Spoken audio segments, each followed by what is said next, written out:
Hi, I'm Jamie. You may remember me from such podcasts as Gordon Ramsay, Guilty by Association, and Steven Seagal, Jamie Made Me Do It. Today, the tables turn. This is Pop Culture Boner. Prepare your sound holes. Everyone has some piece of music history that they're not super proud of. Whether you secretly go hard for the pop punk band Sum 41, or you can't stop thinking, how am I attracted to well past his prime Bon Jovi, or you find yourself deleting your recent search history in your Spotify for Butterfly by Crazy Town. It's time to grab your aux cord and cue up some heavy metal bossa nova covers because the guilty pleasures of your beloved host are about to be explored. I'm Alex. I'm Jamie. This is Pop Culture Boner, the podcast edition, and today we're looking at my guilty pleasure.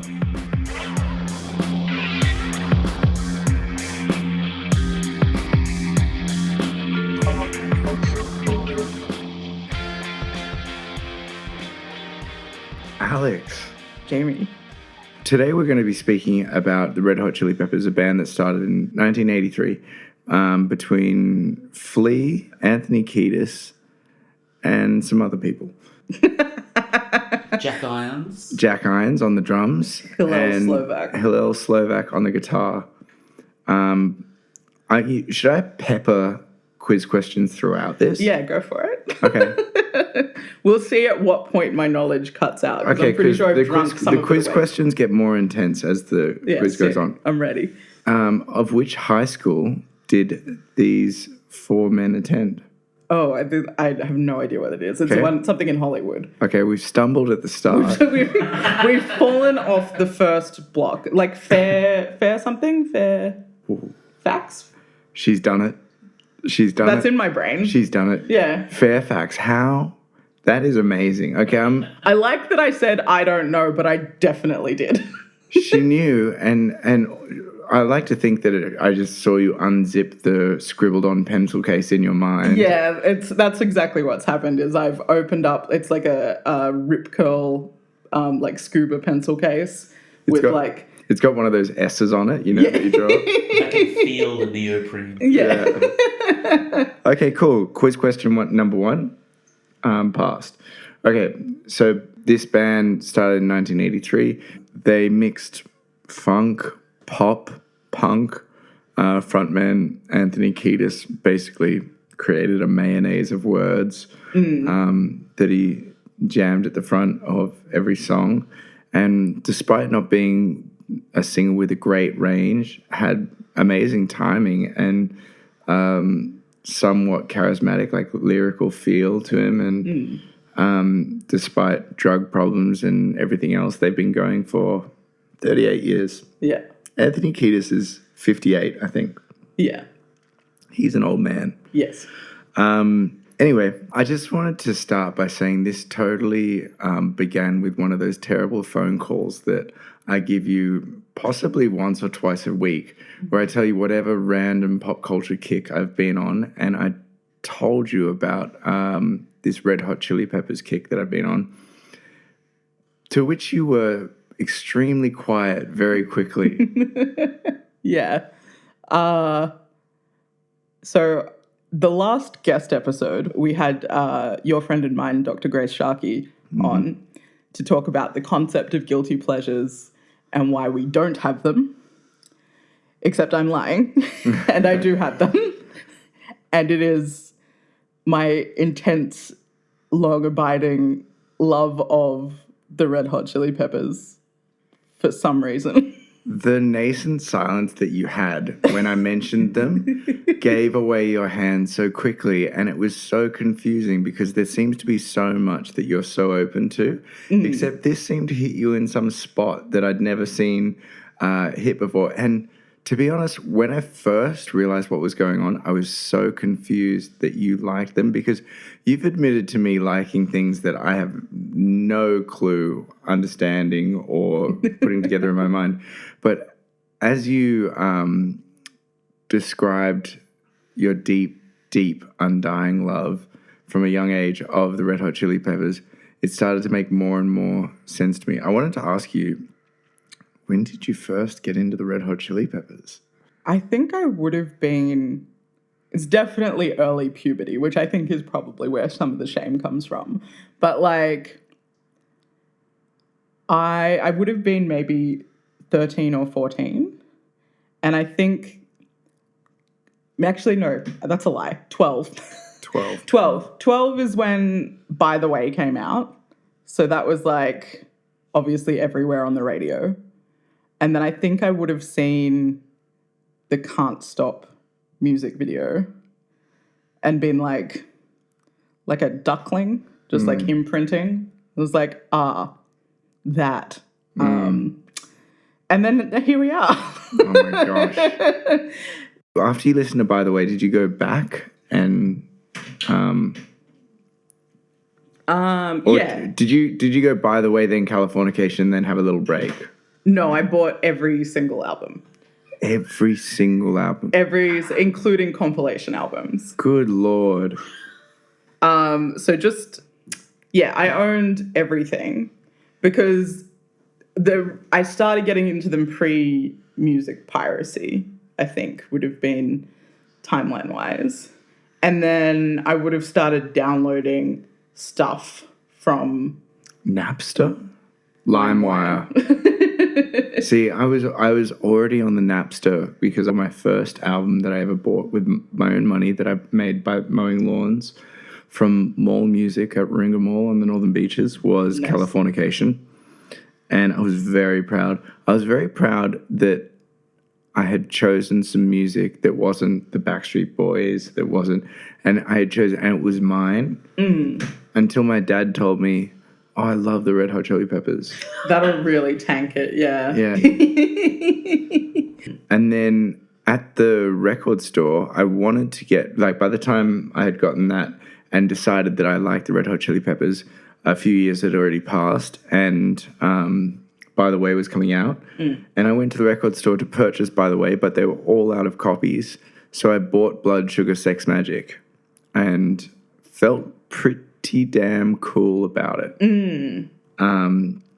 Telling my friends they didn't know what they were talking about when they were talking about By the Way. I was like, oh, I've been a fan of these guys for years, basically pretending that I had owned this Blood Sugar Sex Magick album since I was, I guess it came out in 91. Yeah. Since I was 1.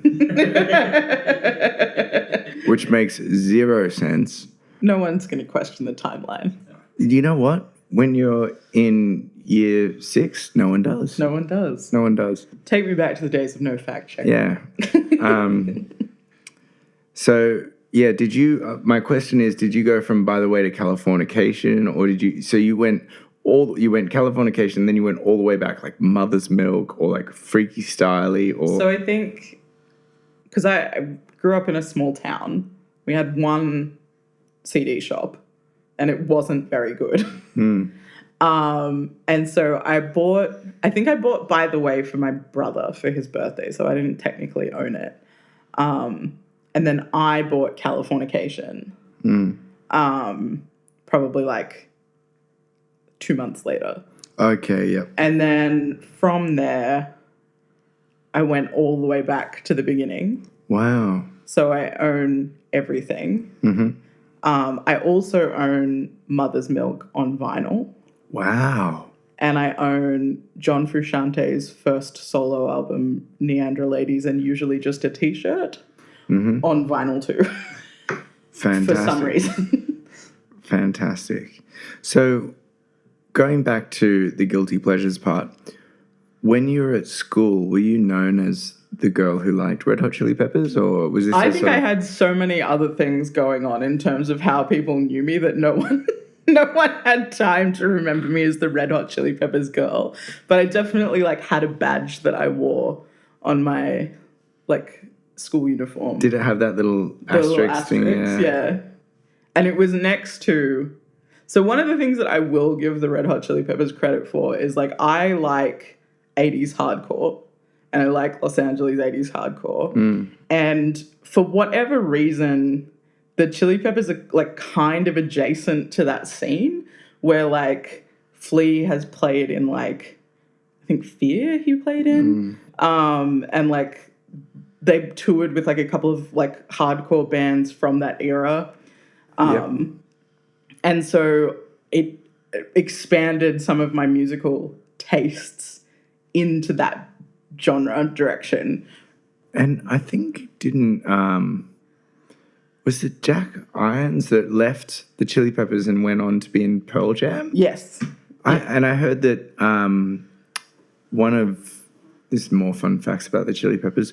One of their first tours opening for them in the 90s, they had Nirvana, Smashing Pumpkins, and Pearl Jam. Yeah. That is a very strange opening mix for the Chili Peppers. Yeah, well, it's weird because it's like, it's that grunge boom, the beginning of, and because I think, like, regardless of what their actual output is, I think a lot of them have pretty good taste. And so they pulled, like, stuff that they liked to go on tour with because they had enough buying power to do that. And they had, Pearl Jam, Nirvana, and Smashing Pumpkins. Could you imagine Billy Corgan coming out and squeaking before it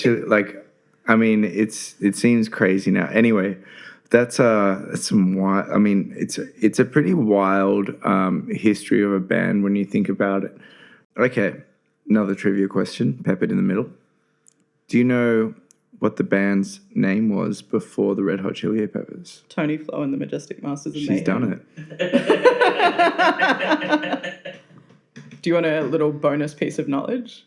Oh, sure. Bonus points. Bonus piece of knowledge. Anthony Kiedis' stage name was Antoine the Swan. Great. Why? Can't remember that bit. I can't help but think of Anthony Kiedis like launching at me out of a lake in England. That may be it. Flapping his arms. Just screaming. Screaming, pursing his neck at me and... Yeah. Scream rapping. Scream rapping. Well, another fun fact bonus. Did you know that the Queen actually owns every Anthony Kiedis? Fuck. I was like... That took a little while to sink in. It really took a second to jam in my brain, but I loved it once I got there. Yeah. Would you like to hear perhaps the most embarrassing, we'll get it out of the way early, the most embarrassing component of this, like, obsession that I had? Okay, my blood sugar is low. My sex magic is high.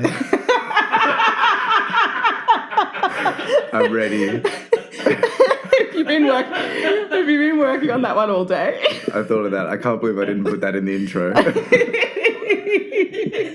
You did actually get a Closet Chili Peppers reference into the intro, though. Did you know that? Yes, I did. Crazy Town's Butterfly samples of course, a Chili Peppers song. Yeah. Anyway, the deeply shameful component of this is that when I was a child and when you were a child, the internet was not what it was now. So it was kind of a wild west of stuff. Mm-hmm. And I was a forum guy. Okay. Pre-Reddit. Yeah. And my forum of choice was a Red Hot Chili Peppers fan-run forum. Wow. That I would spend 2 to 3 hours on a day talking to strangers about the Red Hot Chili Peppers. Specifically about the Red Hot Chili Peppers, yeah. I went real hard. What was your username? Smiling Shadow. Oh, my... It's upsetting that I still remember that, but I do. What did people speak to Smiling Shadow about? Like, Some things that were wildly inappropriate, because obviously, like, forum times, no one knows who anyone is or what they're about. So I would have been like 14, 15, 16 over the sort of course of time. But other people on there were like in their 30s. Yeah. So like there were people who would post specifically like paparazzi photos of them, concert bootlegs, news, because, which I'm sure we'll get into later, the Red Hot Chili Peppers are constantly reforming. So this was not a sanctioned Red Hot Chili Peppers? No, it was an unofficial Red Hot, because to join the fan club, you have to pay. Yeah. And I was a child and I had no money. Okay. And so I joined a free fan run one. And But there was also like a personal section of it. A personal section? Well, just like where people would talk to other members of the forum just about like Why am I life. all of a sudden terrified for child Alex? As you should be. I have really vivid memories of a woman who would have been in her 30s, and I remember her because she was also Australian, and she lived in Queensland, and she broke the news of her divorce to the forum. So we started with Red Hot Chili Peppers, My Guilty Pleasure, and we've jumped all the way to breaking the news of your divorce to the random Red Hot Chili Peppers forum, of which a 12-year-old? Yeah, like 12, 13. So as a 12, 13-year-old, you read this horrible news, assumedly, for this woman, and you just, wander into dinner with your family after that? Yeah, well, because it was also I didn't have a laptop either, so it would have been the shared family computer in the study that this was No. happening on. That was my next question. Did your parents know about this guilty pleasure? Well, they knew about the Red Hot Chili Peppers because I never shut the fuck up.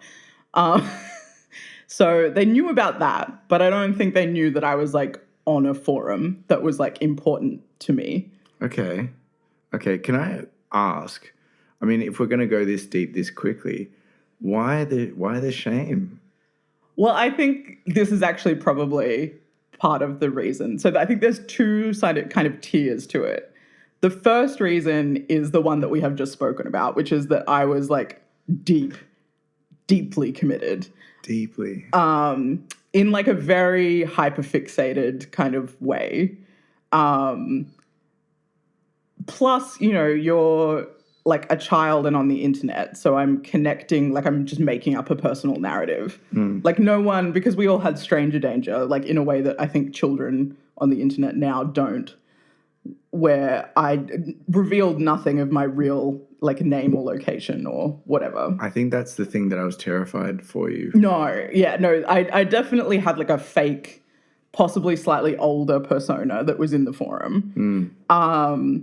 But I think that's probably like a source of the shame, is this like weird secretive little thing that I did as a child that was kind of gremlin-y. And like the fact that because people were saying like really personal things on this forum. Like it was like this divorce was one of them. I remember someone coming out. Like they were really kind of intensely personal stories that I am like a little bit, it's weird that I know them and like I still remember them, and I have no contact with these people anymore. So have you ever thought about dipping back into the forum? The forum is now gone. I'm sure it's probably available on like a Wayback Machine or something. But it no longer exists because someone stopped paying the server fee. Can we go to where you had the falling out, where you decided that the Chili Peppers weren't cool anymore? I don't think I've ever had a falling out where like I'll listen to them pretty happily. I can tell you the exact moment for me. It was hump de bump. Actually, you know what? That is fair. That is fair. That was the moment where I looked at myself in the mirror and I thought, no, I'm not cool anymore. Yeah, probably not that. That was Stadium Arcadium. Yeah. And that came out in 2006. I mean, and also that was kind of late on the single release for Stadium Arcadium. There was Danny California, there was Snow. Hey, Yeah. I was kind of on those songs. I was like, oh, okay, not their best, but I can roll with this. Yeah. And then Hump to Bump came out, and I just thought like everything's gone wrong. My whole world was turned upside down.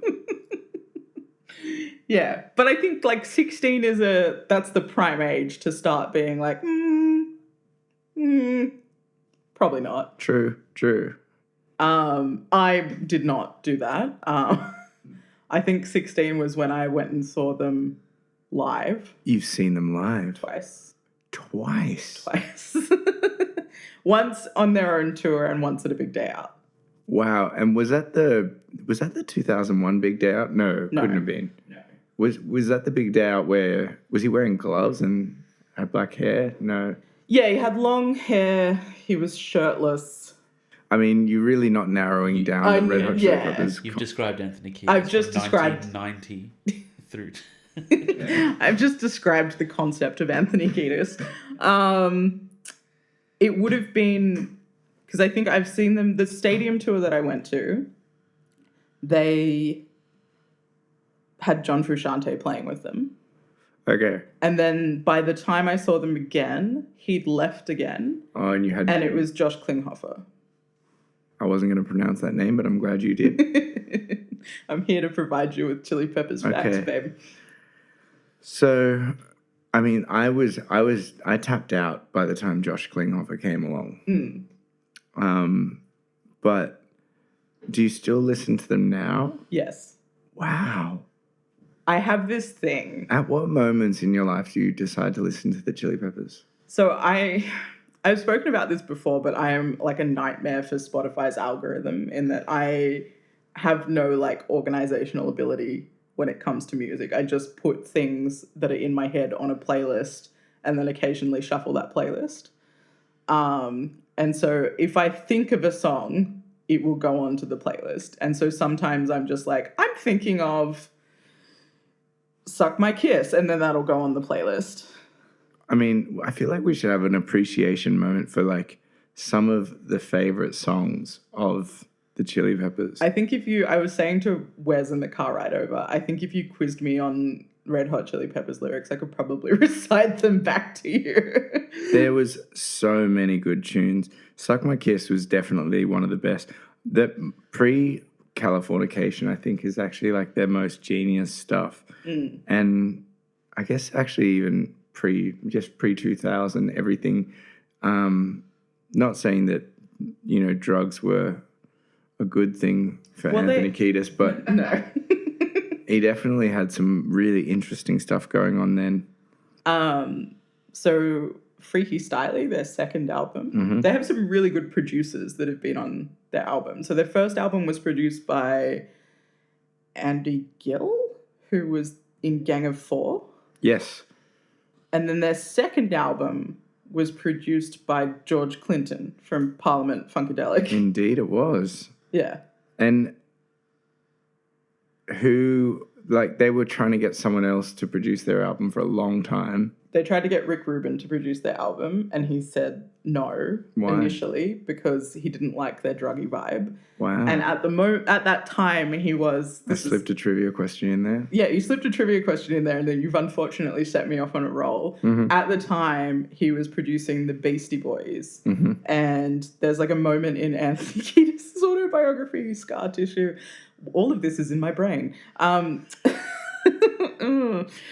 What's it taking up space? It's taking up space. There's a moment where like Anthony Kiedis, Rick Rubin, and the Beastie Boys all meet, and they talk to like Anthony Kiedis is like, I talked to the Beastie Boys later, and they were like, yeah, your vibes were really bad. Makes sense. Yeah, but then by the time Blood Sugar Sex Magic rolls around, Rick Rubin produces Blood Sugar Sex Magic. Yeah, he did a great job. And that was kind of their breakthrough album. Yeah, that was the big one. Was that when John Frusciante left? Yeah, so at the kind of height of the fame of that album, he drops off the face of the planet. Literally, he like starts just like living in a squat and taking heroin. And I remember there was some, because, another band that I was a big fan of when I was 17. After I went from the Red Hot Chili Peppers to John Frusciante. Yeah. And then got into somehow the Butthole Surfers. I fucking love the Butthole Surfers. And there is some secret strange documentary with John Frusciante featuring in a Butthole Surfers documentary. Yeah, I think you're right. But I think it's hard to find. The Butthole Surfers documentary, basically Gibby Haynes decided to go over to John Frusciante's squat at some point and just wander through it with a camera. And it was pretty amazing. I wanted to throw in another question, speaking of early Chili Peppers. In 1986, the Chili Peppers record company gave them $5,000 to make a new record. What did they decide to spend $2,000 of that on? Heroin and cocaine. Wow, she's done it. Pew, pew, pew. Yep. Okay. Scar Tissue being the book I'm talking about, not the song. Yeah. Was that a big turning point where you turned from sort of casual music fan to kind of super fan? I think I was a super fan before that, and it came out, and I read it like 6 times. Like, I've read it a lot for some reason. I hyperfixate on stuff, which is the basis of this podcast, and which everyone in this room can attest to, is that sometimes I just stop talking about a thing because I know so much about a thing. But like that, I reread it like a lot. Okay, well, can you tell me who Anthony Kiedis' biological dad, who were his two really good friends who used to babysit Anthony Kiedis? Cher Yeah. and so Sonny and Cher. Well, I'm just going to rapid fire. How did Anthony Kiedis break his back? Was it At 15 years old. No, this isn't in my head anymore. You've stumped me. Can I? Wes knows. Where's jump in? So Flea and Anthony used to jump off buildings into pools. Indeed, they And did. he missed the pool. That's right. From apartment blocks in LA into pools. Yeah, you've said it now, and my brain is like, obviously. Yeah, we didn't dig deep enough in Did there. I? Yeah, there's still a bit of shame in the unpicking of the neoprene pencil case. We're like, Yeah. it's in there. Between the three of us combined, our Chili Peppers history and knowledge is We've quite shameful. We've got scar tissue memorized. We've got scar tissue. I haven't read Acid for the Children yet, which is Flea's new one. I haven't read that either, but I have listened to a podcast of him talking about it, and it sounds strangely more interesting than... I think it probably is. I think the secret thing is that I think Anthony Kiedis is quite hot, but Flea's probably the genius. Interesting. I feel like there's just a whole generation of people our age who were like, Anthony Kiedis, that's a hot guy. Yeah, Anthony Kiedis, for me, I put him in the same genre of like, I don't understand why I'm attracted to them, but like Iggy Pop. But like, I understand why I'm attracted to Iggy Pop. I don't understand why I'm attracted to old Iggy Pop, but I am. Well, I mean, I yeah, like I said, when Hump to Bump came out, I was like, not cool anymore. That was the apartment building too far for me. I missed the pool on that one, and but you never had that, even with that. Like, do you? I'm saying, do you keep, because they released an album maybe 3 years ago or something? Yeah, so they've done two that I haven't listened to extensively. Okay. There's one called I'm With You, which I've listened to more of, and then there was a recent one. Oh God, the single off it is Monarchy of Roses. It's produced by Danger Mouse. See, that's never a right. good sign. The Or- Getaway. The what? The Getaway. The Getaway. That's right. The Getaway has a pretty good video clip for this single off it, where it's like girls on skateboards. Mm-hmm. And, you know, I'm a lesbian, so I love girls on skateboards. True. Me and Anthony Kiedis have that in common. I was going to ask, here's another trivia question for you. Of the more recent Red Hot Chili Peppers trivia, this isn't even on my list. This is just exploding out of my mind from the last couple of days of research. What contemporary hip-hop artists did the Red Hot Chili Peppers feature in their video in 2019? Oh, I don't know. What did they do in 2019? Tell me. I need to absorb this information and internalize. Had a little jam with old Post Malone. With old Post Malone. Yeah, there you go. Pemo. The launching point for this podcast. Little sad boy Posty. Okay, so let's just summarize it. The first level of shame is First level of shame is secretly attending internet forums of which your parents didn't know you're on, of which you pretended to be older than you are, of which you had no idea who was on the other end of. Yep. And then all of a sudden, I guess Red Hot Chili Peppers fandom. So there's shame level 1. Shame level 1. And then the secondary level of shame, I think, is that I understand on a fundamental level that, like, people don't think the Red Hot Chili Peppers are cool. And, like... Can I say, did you understand that at, 12? No. So, to be absolutely clear, the shame did not start until I was older. Well, I can attest to that because we had a shared passion for the Red Hot Chili Peppers at some point. We go back a long way. I'm gonna throw my own hat in the ring there, and I did not know until about 2 weeks ago, that I shared this passion with both of you. We're essentially recreating this forum. We are, yeah. I'll log in. I mean, we were fairly open about it at high school. Yeah, By fairly open, I think we both had Chili Peppers t-shirts. I have 3 Chili Peppers t-shirts, I think. Still? Yeah, they're just living in my cupboard. Okay.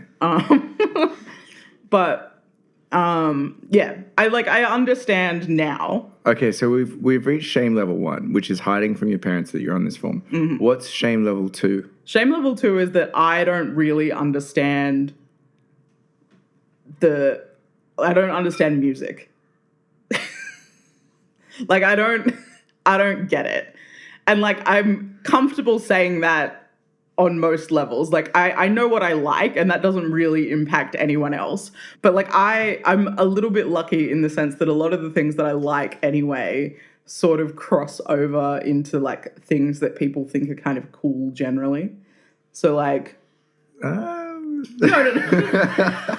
Look, this is a difficult conversation to have with someone who is, one, the coolest person that I know, just sort of unashamed. No. Now, I just want to caveat this by saying, I think you are extremely cool. Your prediction that, like, your obsession with K-pop metal, or, you know, like, that other people stare at that and think it's cool, I think that in a statistical sense it's not necessarily true. No, but, like, I also like a lot of, like, I don't know what you would call it genre-wise, but, like, alt-rocky kind of stuff that people think is kind of fun. Like, I will admit, like, there are some niche Japanese heavy metal interests and some K-pop interests that are not cool, but, like, I can sort of comfortably say to people, like, yeah, I went to a Turnstile concert the other week, and people will be like, oh yeah, sick. You know, like, people enjoy... There is crossover with, like, people who I think are cool and who have cool tastes and some of the stuff that I like. Okay. And there's enough of that crossover that I feel kind of comfortable to be like, yes, this is fine. But all of those same people, like, vehemently hate the Red Hot Chili Peppers. And so, but I don't really understand why, because I still feel like, I think Californication's a good album. Well, I mean, you must understand on some level, because that's where the shame comes from. Yeah. Well, I mean, I understand that it is uncool. I think that the shame is that I don't understand why. Okay, so I'm guessing that you understand it's not cool because of people accepting that you're into all these niche and interesting things. They vehemently hate the mainstreamness of the Red Hot Chili Peppers? Well, I don't understand why they hate it. Like, people will make jokes about their musicality, or, like, the sound of them, or, like, some stuff about it that I don't really understand. I can fully accept that Anthony Kiedis has never written a coherent sentence in his life. Like, lyrical content-wise, I understand that sort of method of making fun of them and them being uncool. But, like... Can I bring my own, like, memories of Chili Peppers in, which was that when I was 15 and I was going out with this girl who was that very angsty sort of teenage 15-year-old relationship that you have, I had it, and we thought we were the most important people in the world. And every birthday, Christmas, Valentine's Day, whatever it was, she was obsessed with the Red Hot Chili Peppers. I would get her a Red Hot Chili Peppers something, and she loved it. And she wrote me a book for my birthday that was very reminiscent of some Anthony Kiedis-esque lyrics. Oh. It's a spicy 15-year-old angst relationship. It was so angsty. But you wonder why I'm such a hopeless romantic. That was my formative 15-year-old years. Wow. I do often wonder how you became such a hopeless romantic, because I know why I'm such a hopeless cynic. I like that your formative romances were based around the Red Hot Chili Peppers. I know. I feel like this has gone from your secret shame to my secret shame. I feel like you might have dated some version of me. There must have been a drop-off at some point, we've discovered, and it was what, post Stadium Arcadium. Stadium Arcadium. Because I think actually, you know what it was, is that the artist that did the cover of I'm With You, which is the next album, was Damien Hirst. No. Yeah. Like as in the British YBAs. Yeah.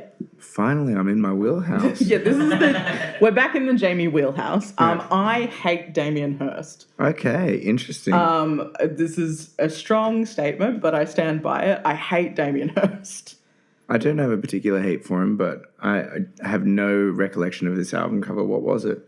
It's a pill capsule that says that album name on it, and there's a fly on it. Yes, now I do remember. Yeah. And I think Damien Hirst sucks. Okay, so that's where you kind of fell down. Was it because of Damien Hirst that you... Well, I mean, we could blame Damien Hirst, but I don't think it's a very good album either. Yeah. The lead single of it, like, I can't even really think of it. When you realised that your guilty pleasure all of a sudden had created something you didn't like, did you feel a huge weight lift off your shoulders? No, I was a little bit sad, I think, because they were very constant throughout my, like, high school experience, where, like, I just always liked them. They gave me something to do. I had all of the concert DVDs as well. Wow. And so I used to, like, watch them as, like, a study break during the HSC and stuff. I'd watch, like, Live at Slane Castle and stuff. I think you lent me the Funky Monks DVD. I think I might have, because the Funky Monks DVD was really hard to find. Yeah. Okay. Let's talk about Funky Monks, because the one scene that I remember from Funky Monks was, I think it was John Frusciante talking about how he either likes to masturbate before recording or chooses not to masturbate before recording because he likes to think that his guitar is coming for him. Yeah. And that was the one takeaway I had from that documentary. Well, look, it's important to have some takeaway from that documentary. On one hand, I was like, that's kind of gross. And on the other hand, I was like, finally, there's a guitarist admitting that it's his penis. And look, if there's one thing that we can thank John Frusciante for, it's a commitment to the art and to, you know, being honest about it. And if we are honest about it, guitars are dicks. True. Guitars are dicks. Fair enough. Did you ever get into the offshoots of Red Hot Chili Peppers? I'm talking like specifically like Atoms for Peace. Who saw Flea collaborating with Tom York, of all people? Yeah. This is a controversial thing that I'm not sure I've ever said to you before, but I don't like Radiohead very much, or Tom York. Fair enough. And so I never listened to that sort of stuff. I think because it's one of the things that I think about Flea is that I think Flea is actually like a reasonably committed and like talented musician. I don't know whether I'm saying this. I don't know whether it's true. I can't tell. Do you remember, another trivia question, what kind of music his stepdad was into that got Flea into music, and what Flea thought he was going to be before he was going to be a jazz trumpeter. She's done it. He used to have like a really swollen lip all the time because he used to play his trumpet so much. It's true. Yeah, she's done it. And now he works at the Silver Lake Conservatorium. Yeah. Yeah. I think he actually went to study there. Yeah. Yeah. But I think he also might now teach there as well or something. But yeah, I think Flea is like a reasonably sort of talented and musician in the sense that I don't think Anthony Kiedis can do anything other than the Red Hot Chili Peppers. Like, I don't think it would be possible for him to exist. I think we all know that Flea is the glue that holds the Chili Peppers together. And so some of his stuff where he's like more sort of technically inclined, like projects away from that, don't really appeal to me as much. I've never understood John Frusciante's in and out of the Red Hot Chili Peppers. So I think part of it, and at least some of this is speculation because he's a notoriously private sort of person, but I think that at least part of it is that he was very enamored of the band prior to joining. And then he did join and they became very famous. And I think he's quite shy. And I think it made him really uncomfortable, which exacerbated his drug use, which made him more uncomfortable, which exacerbated his drug use, and like this sort of vicious cycle until he kind of dropped off the map. And I was saying to Wes on the way over here, I think that it's kind of fascinating that he literally just like took the little bit of genius that he exists in his world and just was like, no, and then just went into a squat. And then I think no one seemed to think about it or talk about it for like 4 years. So he dropped out of the band in 1992. And then... Middle of the Japan tour, I think. Yeah, middle of the Japan tour. Yeah. And then they have like... I'm going to give that trivia question to you, Wes. That was great. Good job. And then 1994, they released One Hot Minute with Dave Navarro. Can we take 1 hot minute to discuss 1 hot minute with Dave Navarro? This is the 1 Hot Minute podcast where we discuss 1 hot minute for 1 hot minute. I love this quote that Anthony Kiedis had when recording with Dave Navarro, where he used to create melodies and come to John Frusciante or Hillel Slovak with a melody, and they would just jingle a bit of guitar on top, and then they would have a song.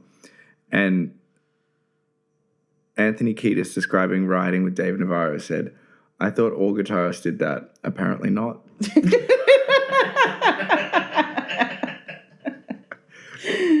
Yeah. It's like, oh, apparently that's not how it works. I mean, yeah, I think that's awesome. Yeah, it's funny because, like, I like that album. I think it's pretty good. Love it. I think it's really dark and kind of weird. There is also a noticeable, like, grunge shift in the sort of imagery of the band. When you look at the video clip for My Friends, the kind of black and white sort of light leaky video clip that they created.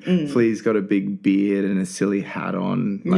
But it's all in black and white, so it looks very cool. It's like they started to shift into this grunge thing and out of that 80s sort of like funk punk thing. Yeah.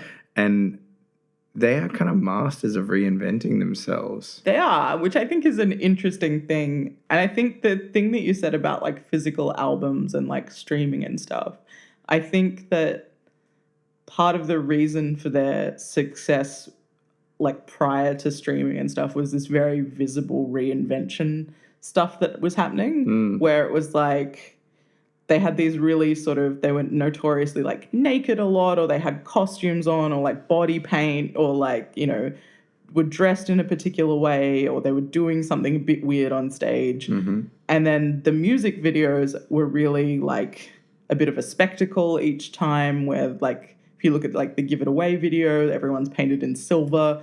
Well, should we take a moment, another hot minute, to discuss how good their aesthetics have been throughout? Oh, 100%. They always had a lot of forward thinking, minus Hump to Bump, on the aesthetics of a video. This is an anti-Hump to Bump and podcast. How it will look. Well, let's face it, Hump to Bump was the death throes of a of a wheezing monster. The wheezing monster of the wheezing Anthony monster Kiedis. of something that stumbled from the 80s into the 90s and managed to like claw its way into the early 2000s. Yeah. And then, this wheezing, dying, like emphysemic monster regurgitated Hump to Bump and rolled over and decided to cark it then. I mean, that's just my vision of the Red Hot Chili Peppers. I just want to take a minute for everyone to just, this really extremely explicit thing that Jamie has just said about how much he hates Hump to Bump, followed immediately by, but that's just my opinion. I do that with a lot of offensive things.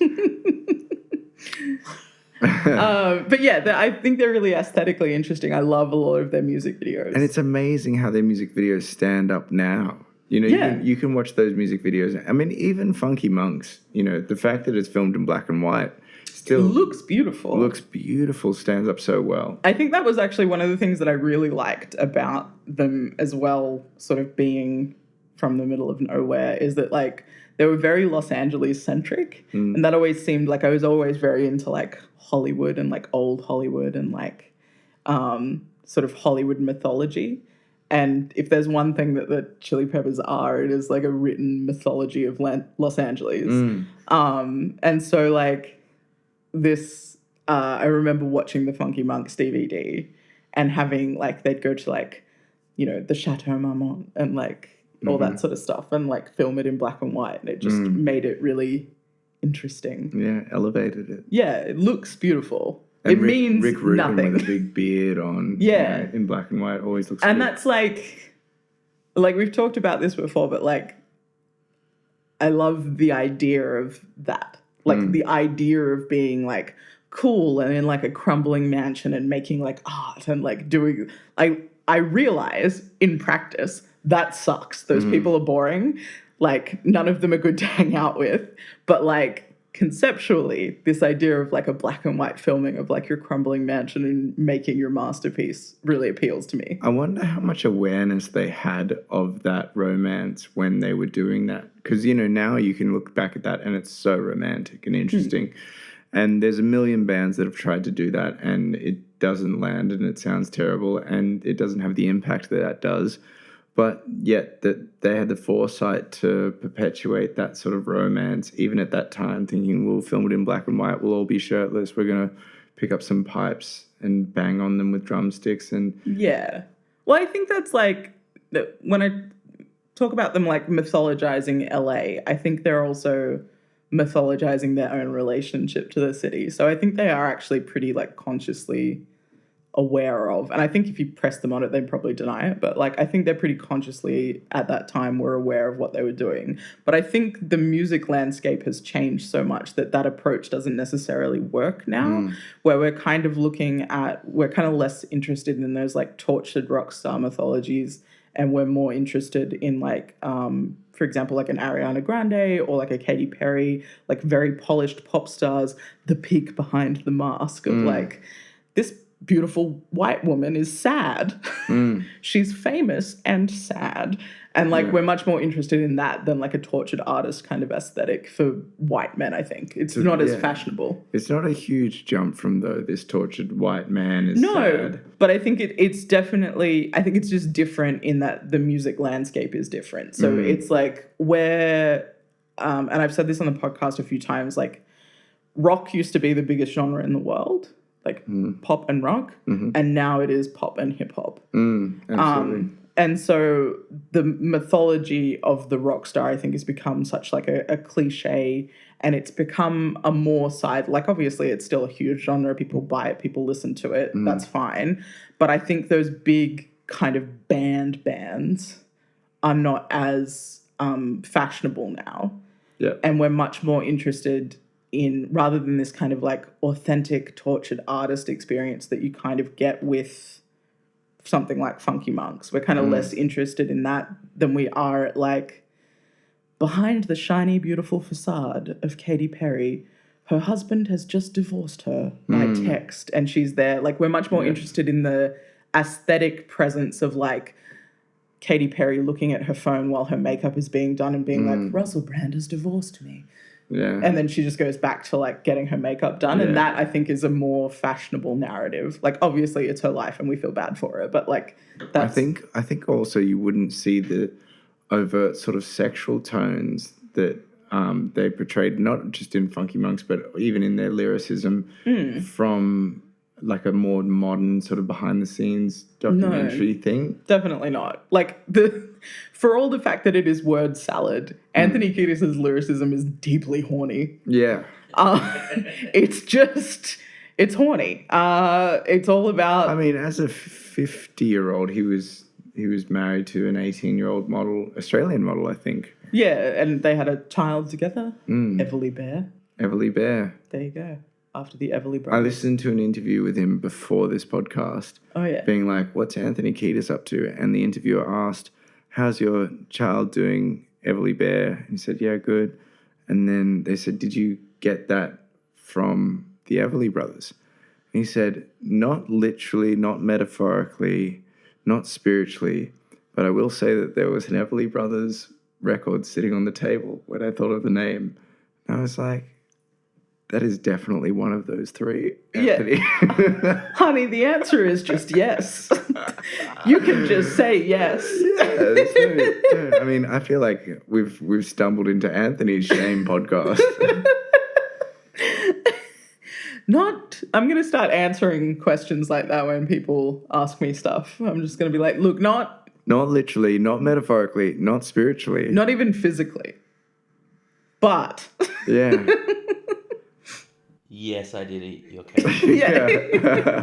Yes, I did it. I did drink the last of the milk. I will be going to the shops later. Not literally or physically, though. Nor metaphorically. Nor metaphorically. Perhaps spiritually, though. Perhaps spiritually. Yeah.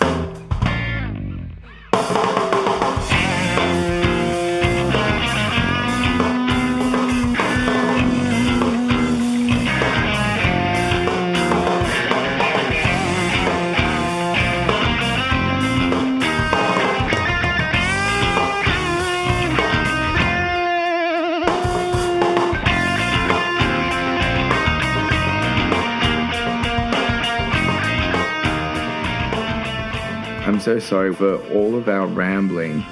That was an Anthony Kiedis podcast in that it didn't make any sense and there was no narrative context to anything. It started off with a little narrative and then immediately became sidetracked as you discovered how much Red Hot Chili Peppers knowledge I actually hold. Yeah. Too much is the answer.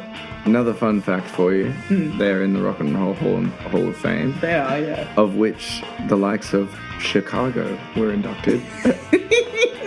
It's important that Chicago is in the Rock and Just Roll. wanted you to know that. I like that you've read the Rock and Roll Hall of Fame Wikipedia page and your main takeaway I did go from through. that I mean, I saw Bon Jovi, hence why I mentioned Bon Jovi in the opening, because they're in the Rock and Roll Hall of Fame, which was confusing. And embarrassing for the Rock and Roll Hall of Fame, to be honest. Very. I know. I don't think they have a good track record. No. Thanks for taking me through my secret shame, Jamie. You are so welcome. If you want to go through any more, I'm just here. You just call me. I'll see you at the pub. Yes! Beautiful.